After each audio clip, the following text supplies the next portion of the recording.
కడప జిల్లా విద్యాశాఖలో అవినీతి రాజ్యమేలుతుందని కళాశాలల్లో అక్రమంగా జరుగుతున్న అధికారులు చూసి చూడనట్లే వ్యవహరిస్తున్నారని బీజేపీ కడప జిల్లా అధ్యక్షుడు వెంకట సుబ్బారెడ్డి ఆరోపించారు. విద్యాశాఖను గడిలో పెట్టాల్సిన అధికారులే యాజమాన్యులకు తొలుతగా మారడం సిగ్గుచేటని మండిపడ్డారు. ఉన్నత ప్రమాణాలు పాటించని విద్యా సంస్థలను ఎందుకు కొనసాగిస్తున్నారు అని నిలదీశారు. విద్యాశాఖలో అవినీతి అక్రమాలపై దర్యాప్తు జరపాలి అని ఆయన డిమాండ్ చేశారు. అయితే విద్యాశాఖపై బీజేపీ నాయకుడు అవినీతి ఆరోపణలు చేయడం చర్చనీయాంశంగా మారింది. దేశం అభివృద్ధి చెందాలంటే దేశంలో ఉన్నటువంటి విద్యా వ్యవస్థ అనేది ఎంత పటిష్టంగా ఉంటే అంత ఆ దేశం అభివృద్ధి చెందుతుంది.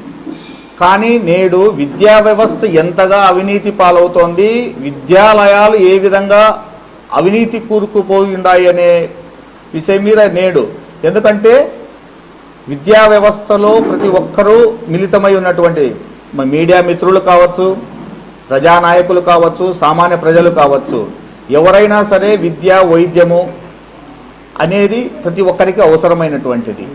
ఈ విద్యా వ్యవస్థలో ఈ మధ్య మనం చూస్తున్న పరంగా ఎంత అవినీతి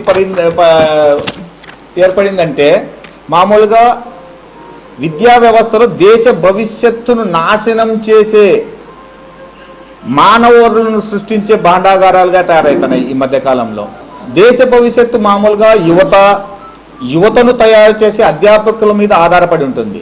కానీ ఇప్పుడు ప్రస్తుతం జరుగుతున్నటువంటి విద్యా వ్యవస్థలో ఈ మధ్యకాలంలోనే మనం చూసాము, ఒక అమ్మాయి మొత్తం అంతా నీరు ప్రాబ్లం వల్ల కడుపంతా చెడిపోయి అమ్మాయి హాస్పిటల్ పాల్గొనడము, ఈ విధంగా తయారు కావడానికి విద్యాలయాల యొక్క అంటే ఏదైతే యూనివర్సిటీస్ ఉన్నాయో యూనివర్సిటీలలో జరుగుతున్నటువంటి